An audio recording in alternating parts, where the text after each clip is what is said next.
রাজ্যের বিধানসভায় এবার থেকে নতুন নিয়ম। বিধানসভার অধ্যক্ষ বিমান বন্দ্যোপাধ্যায় ঘোষণা করেছেন, সোমবার থেকে কোনো মন্ত্রী বা বিধায়ক তাদের নিরাপত্তা রক্ষী নিয়ে বিধানসভার ভেতরে প্রবেশ করতে পারবেন না।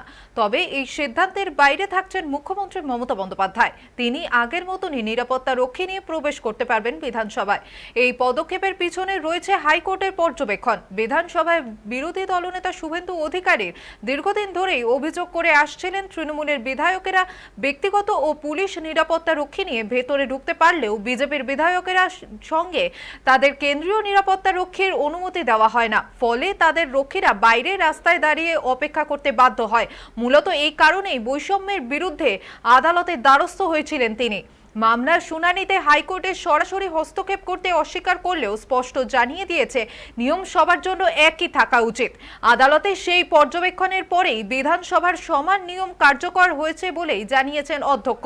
ইতিমধ্যেই নোটিশ টাঙানো হয়েছে বিধানসভার গেটের সামনে। অবশেষে আদালতের নির্দেশে সামনে রেখেই বিধানসভায় শুরু হয়েছে নতুন অধ্যায়। কার্যত মুখ্যমন্ত্রী মমতা বন্দ্যোপাধ্যায় ছাড়া আর কারো পাশে নিরাপত্তা রক্ষী দেখা যাবে না বিধানসভায়।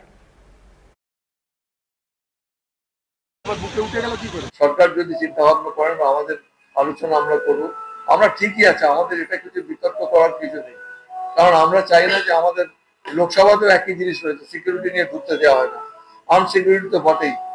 অন্যান্য বিধানসভাতে আমি খবর নিয়ে দেখেছি, তারাও একই রুল ফলো করে। আমাদের এখানে অসুবিধা দেখি আছে, বিধায়করা বিধানসভায় আসবেন, তাদের বিজনেস করবেন, তারা পার্টিসিপেট করবেন, তাদের তো কোনো বাধা নিষেধ নেই।